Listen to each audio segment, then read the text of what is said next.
Good morning, teacher. Good morning. I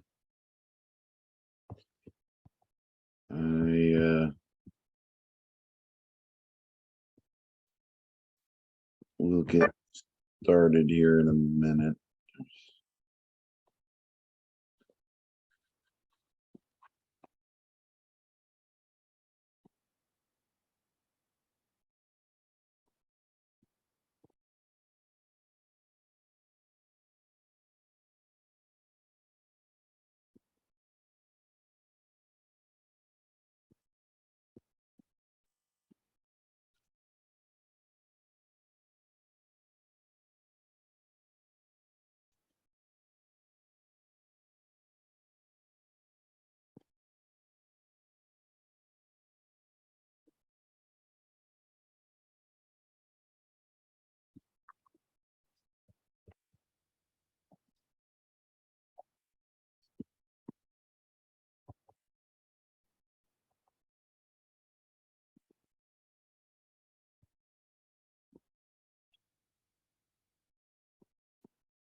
All right, so we have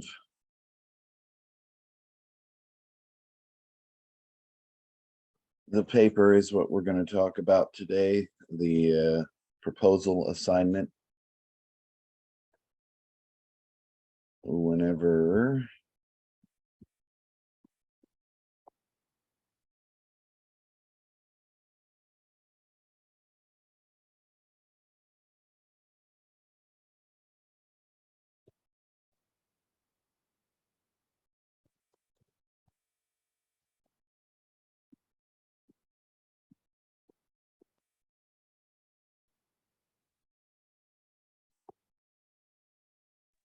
Teacher, yeah, I have to send like the paper only on Turnitin. I can send it only on Turnitin. yeah. Like I said in class the other day, if you haven't already, you'll have to kind of create your own account on turnitin.com, and then you'll need that class ID and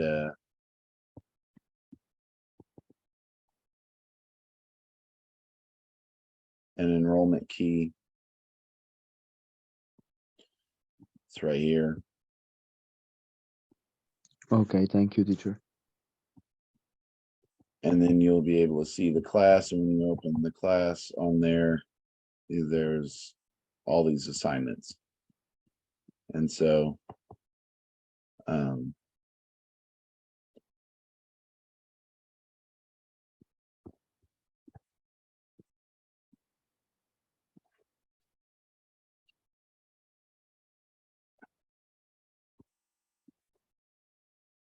so I wanted, I think that it has more impact for me to go over this when you've already at least taken the initial steps of preparing this document, as opposed to going over it before you've done anything. And so I need how that gets up there. It's where I want it. All right.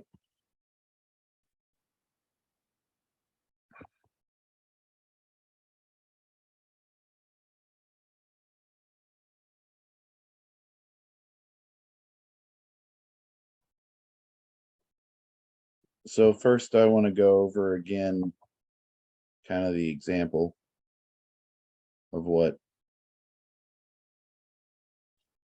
it should look like. And there's a lot of little kind of details that are frequently missing or overlooked. And I think, a lot of the reason for that is, if you're just kind of rushing to try to get the content in there, I think sometimes, formatting is kind of the last thing you're thinking about. And so that's why I wanted, in this proposal, I wanted you to not write any content yet, so that we can focus on those details first before you have to worry about whether you've paraphrased well enough, whether you've cited your sources, like in the text and all this other kind of stuff that we're going to unpack in the next assignment. So, your title of your paper can be just the case name. It can say that it's a case brief. It can be whatever you want it to be, but you'll need a title of your work. And that should be here on the title page, somewhere in the vicinity of halfway down the page. It's not super important how high or low it is, but it needs to be there. You don't want it necessarily all the way at the top. You want it kind of down towards the middle. The name of your paper, your name, needs to be on there, and then Missouri Valley College needs to be on there. You are allowed to put other information if you want to put the class name, my name, the date, all that kind of stuff can be on there, but none of that's required. These three pieces of information are what's required. And then you're going to want to set up a header that'll go through the whole document. And on that header, you're going to have the same title, although if your title is very long, you may need to shorten it because it does need to fit all on one line. But the title of your work in all caps as the header of the paper. And then you'll tab over so that your page number can be on the right. So that's what your title page, whenever whenever I'm grading your paper, I'm going to look and I'm going to pull it up and I'm going to look at this page and I'm going to say, when I'm considering, the grade, I want to say, does it have a title? Does it have your name? Does it have the school name? Does it have this header in all caps and the page number? And that's it. Sometimes people want to get creative, and there's not necessarily anything wrong with being creative, as far as it's not that I care. It's just that I have to adhere to this APA style, and they don't allow any room for you to be creative. So what I mean by that is that if you go to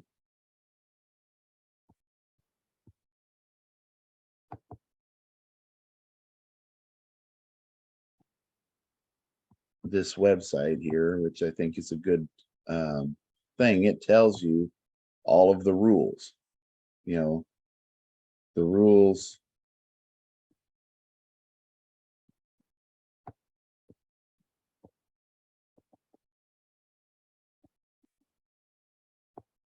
tell you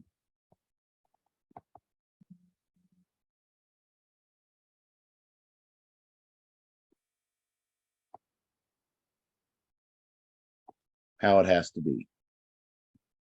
And so that's what you're being graded on in this assignment, is that it is what it needs to be. So did I miss? Oh, it's right here. Okay. So that's your title page. That's page 1 of this proposal, is what it needs to look like right there. Page 2 should be exactly that. The 4 subheadings. And it should be double space Times New Roman 12-point font. And then on page 3,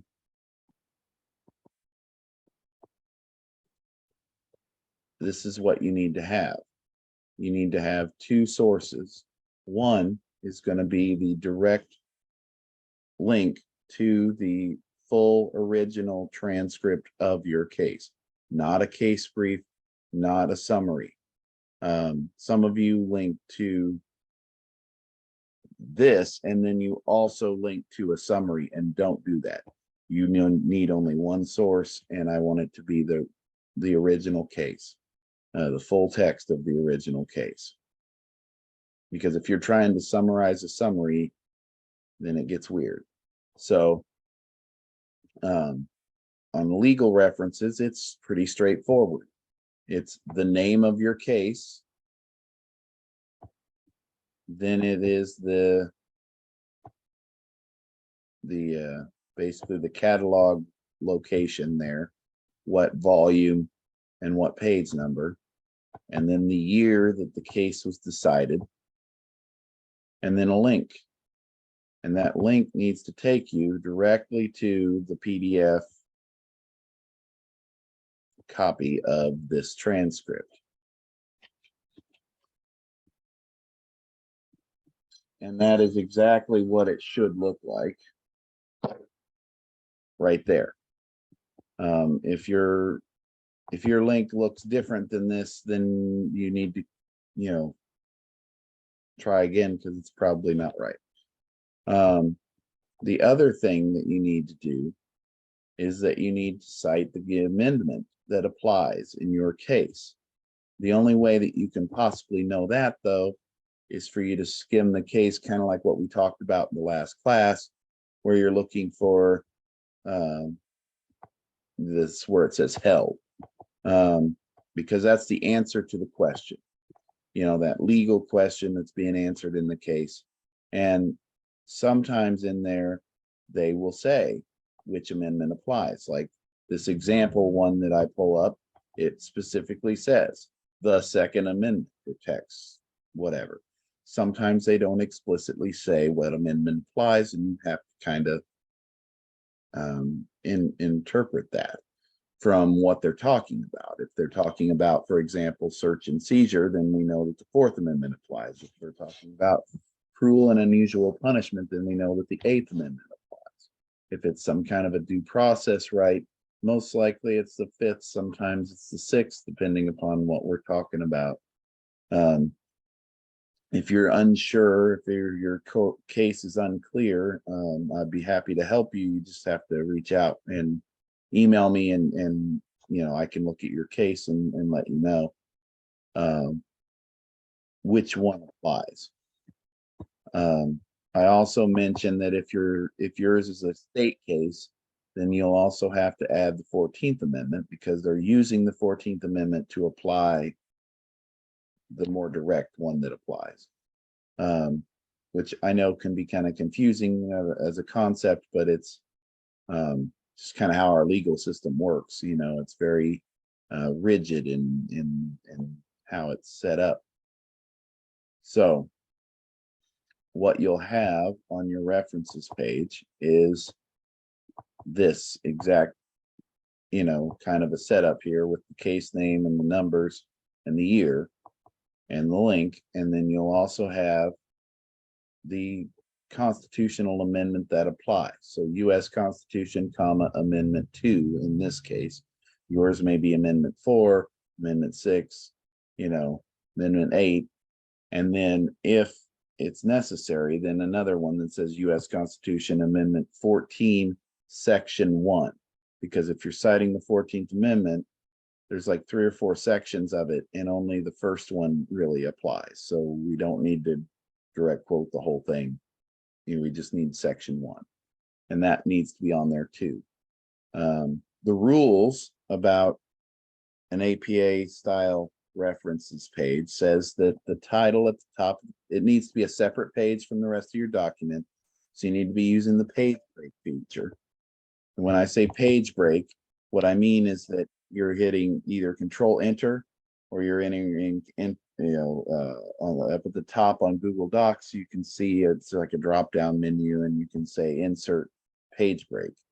But what that does is it makes it so that whenever you're whenever you go back, like right now, we just have this proposal and it is nothing written in it yet, right? And so like right now I've set this up, correctly. So if I come up here and I start typing more content, it's going to push all of this stuff down. right? You know, when I start adding a paragraph here, then the background, decision, and reasoning is going to get pushed down. But if I do a page break between there and here, it will not push this down until we fill a whole page. And then when it starts spilling over onto this page, this whole page will move entirely to the next page. So if you don't do it that way, then as you're typing, it's just going to start moving this where it's not starting at the top of the page. So that's one of the rules here, is that the references page needs to be a separate page, and it needs to start at the top of that page all the time. So if you don't use a page break, then you got to go through and manually like back it up so that it's in the right spot. So that it saves you some headache later on to do it this way. Oh, what just happened? I didn't mean to do that. So anyway,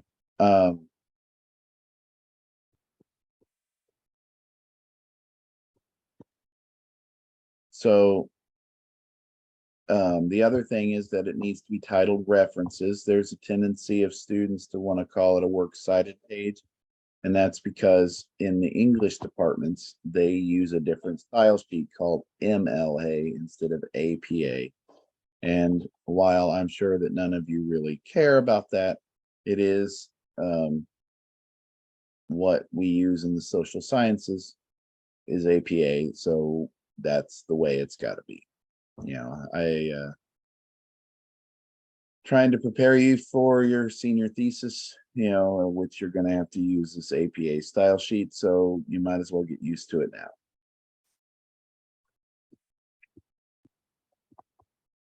Teacher, Yeah. sorry, but like to find like the amendment Uh-huh.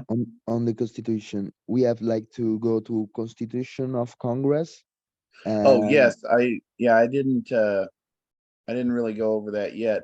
I don't think I may have talked about it last time in class, but what you are going to need in your paper in the first section of your paper is that you're going to like kind of like copy and paste. You're going to direct quote the Constitution. You're not going to try to paraphrase it. You're just going to direct quote it. So you need a full text of what the amendment says, not some website that's just trying to summarize what it says or something like that. So so if you type in U.S. Constitution and you search for it, it usually it's the top one that pops up, but there's a website, literally a government website that's just for that, constitution.congress.gov, and that's the one I would use.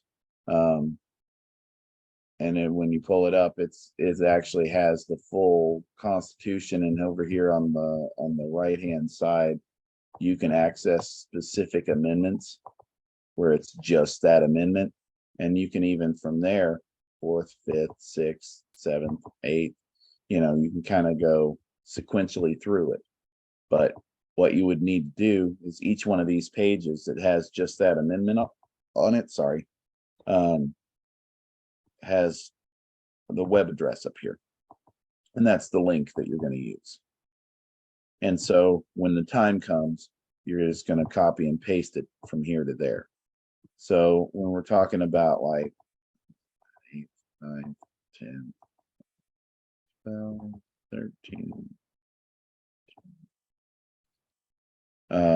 this is what I'm talking about the 14th Amendment. You'll see how it's got 5 sections, right?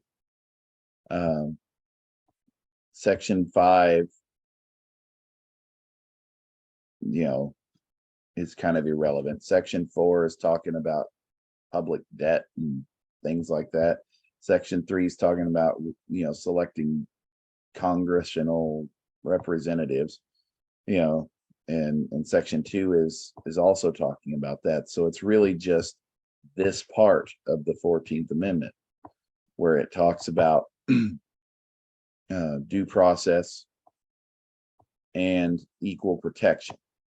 That is, you know, and the fact that it says no state, you know, which means that it's putting the federal government in a position to hold the states accountable to at least certain provisions of the Constitution, the federal Constitution. And it wasn't that way before. That's not how it was originally envisioned by the founders, because they didn't want the federal government to get too powerful. But by not doing that, then it basically, a lot of states were violating it, and they didn't have their own version of it.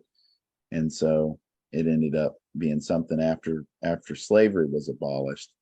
They put this in there because they were trying to prevent the southern states from disenfranchising these recently freed slaves and treating them,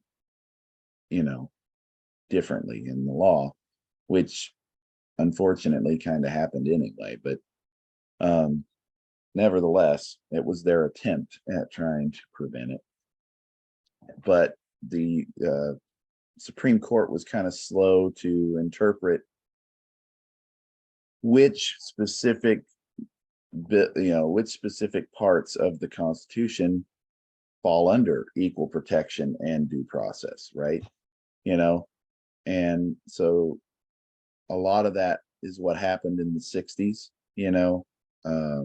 what we call the due process revolution. We'll talk about that quite a lot when we get to that section of the class. But, that's where they first started really applying this, and before it was more of a hands-off approach. And so, it changed a whole lot when we started to do this. So anyway, but that's got to be a government website, and it's got to be the full text and not just some kind of a summary. So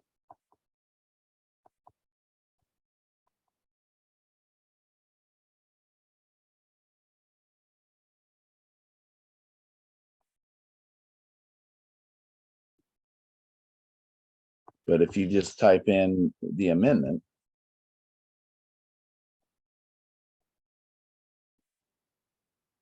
it also pops up at the top, but you'll also see a lot of things that are going to pop up where it's going to talk about the Fourth Amendment, but it's going to be more of a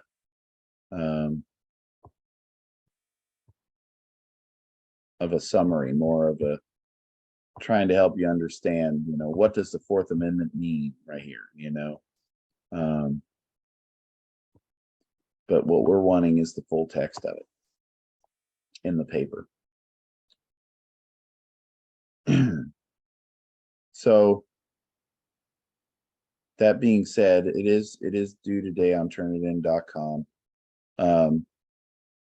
The purpose of that, of having it due on turnitin.com, really is just to kind of make sure that you actually have something done. This is more of a points for completion kind of a thing than it is that I'm not really super critically grading it. But it's an opportunity for me to give you some feedback. If you've already submitted it and you want to make corrections to it, hold on just a minute here.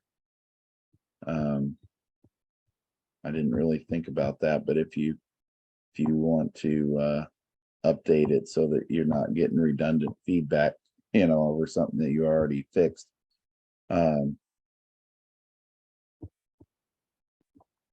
Let me see if I can.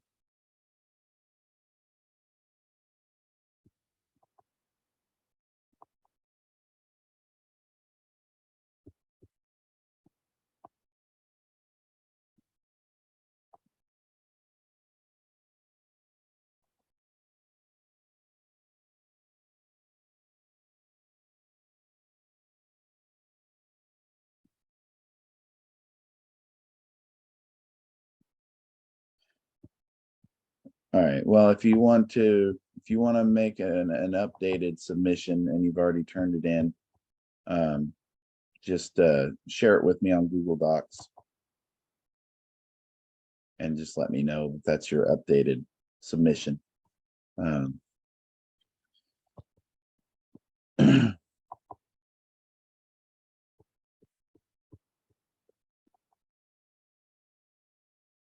So real quick, I'm gonna kind of go through what we have so far.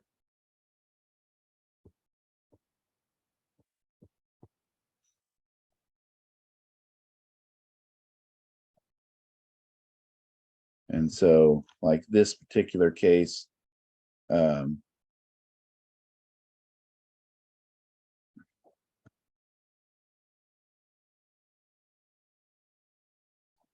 he's got his name, he's got Missouri Valley College, he's got extra information in there, and that's fine.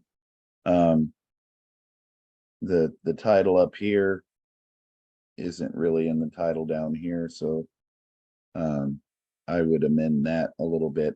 This needs to be in all caps up here at the top, and then there needs to be a page number. But overall, that's not terrible. He wrote content in it, which is not really what I wanted, but he has his oh, what do you call it? He has his required subheadings. The subheading needs to be bold, and your content should actually start on the next line down, and there should only be one space in between. But we'll talk more about that when I assign that. So basically already wrote his paper, and doesn't look like there's a references page, so that's you know, it needs that references page like what's in the example document. But he did take an attempt at citing in text by putting the link there, so I understand that. So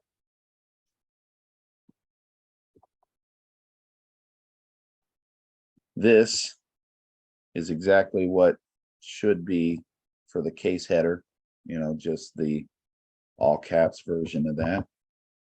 And that's a perfect title page. This is exactly what I was wanting, with just having the subheadings in there. And then that's exactly what I wanted for a references page. So this is a good example of what I'm talking about: the case name, the numbers, the year, and the link. And same thing with the amendment, all from the government source, all from the original thing, and nothing else, nothing additional. Same thing here. That looks like that needs to be all caps, but other than that, it's a perfect title page. You got the subheadings in there, and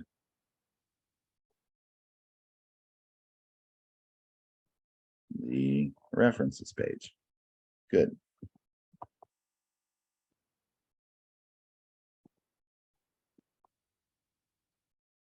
Same thing here, all caps.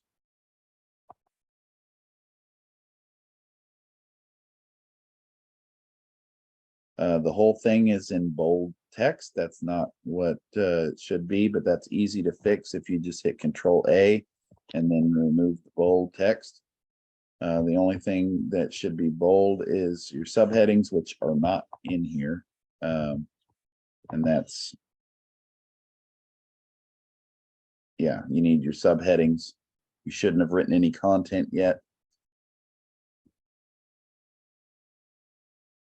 but the only thing that needed to be bold is that, the title itself, and the subheadings that aren't there. So make sure you add the subheadings. And everybody that already wrote something, unless it's well paraphrased, you're probably going to have to rewrite it. But that being said, at this stage, I'm not docking points for that, but I did need the subheadings in there, so please update that.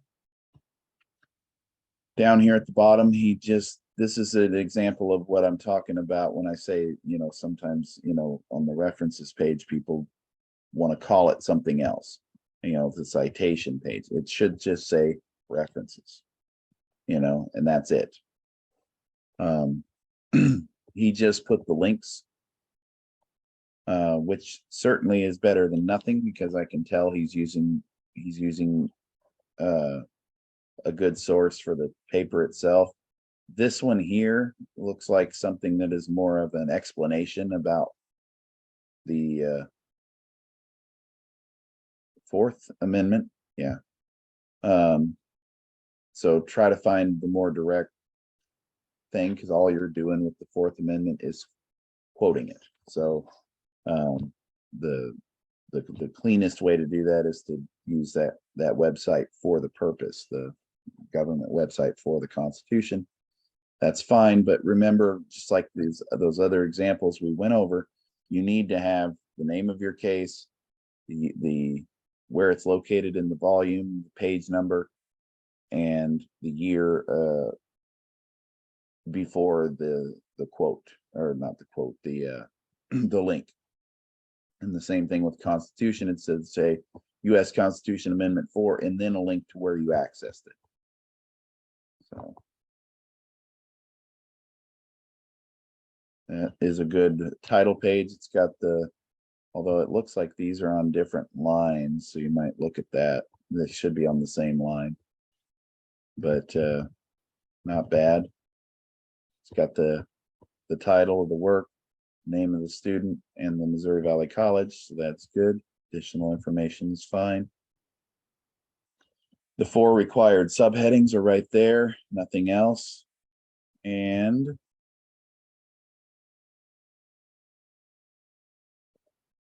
it needs to be the name of the case.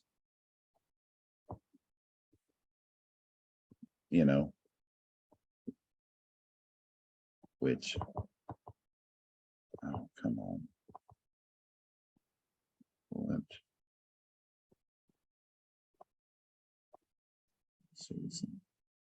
All right.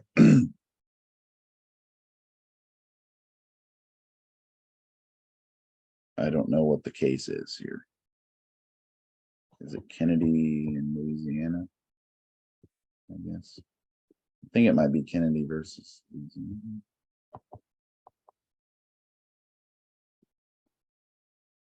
Why can't I follow the links in this? That's annoying.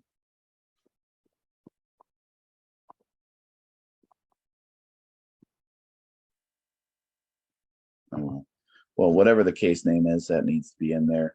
Same thing here. It should be U.S. Constitution, comma, Amendment 8. Is we're right here. But that looks like a good, yeah, that's a perfect title page right there. The 4 subheadings are right there. And then this is the name of the case, where it's located, in the year, with a link, U.S. Constitution from the government website. That's good. And they even included the 14th Amendment, Section 1, because it's a state case, Terry v. Ohio, right? Ohio is the state. So that is good.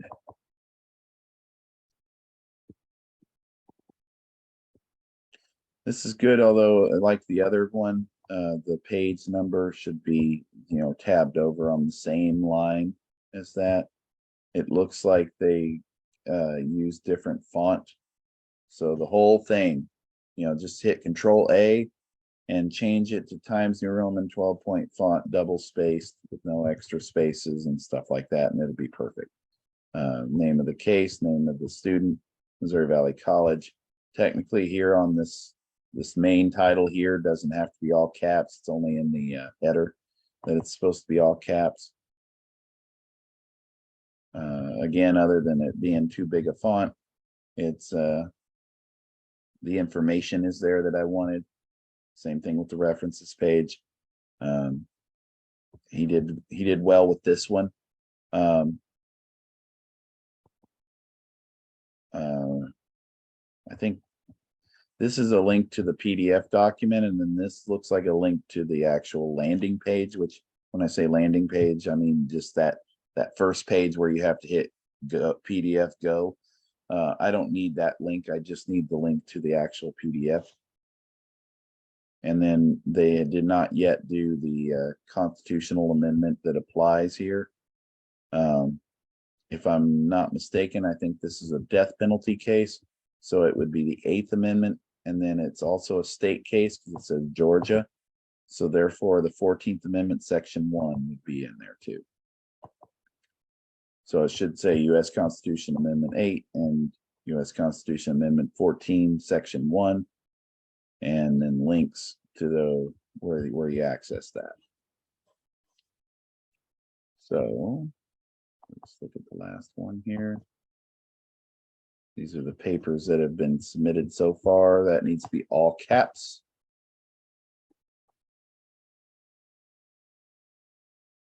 Got that information. And then we've got the wrong website here. It should be Library of Congress where you access it. Oh, there it is. I see. That's the 4th Amendment. Yeah, it'd be better if you found that constitution.congress.gov for that. And it should just say U.S. Constitution, comma, amendment. So anyway, that's really all that I've got time to go over. There is one other thing, and that is with the references page. You should be formatting it with what they call a hanging indent. It is something in Google Docs that you can get to.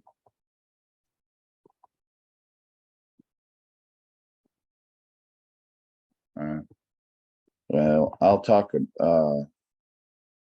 I'm about to run out of time on the meeting. I've only got a minute left here.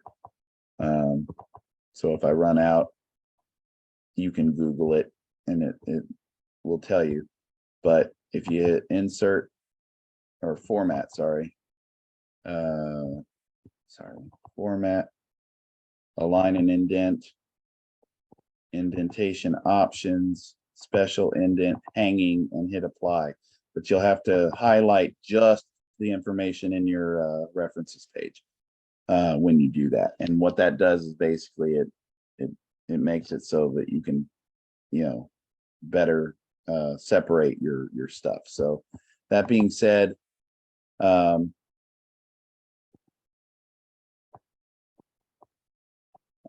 just now looking at the comments. It is due tonight, and I will respond to the email for the person that sent it.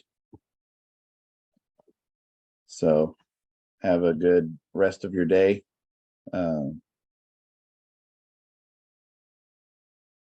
And make sure you get that turned in on turnitin.com.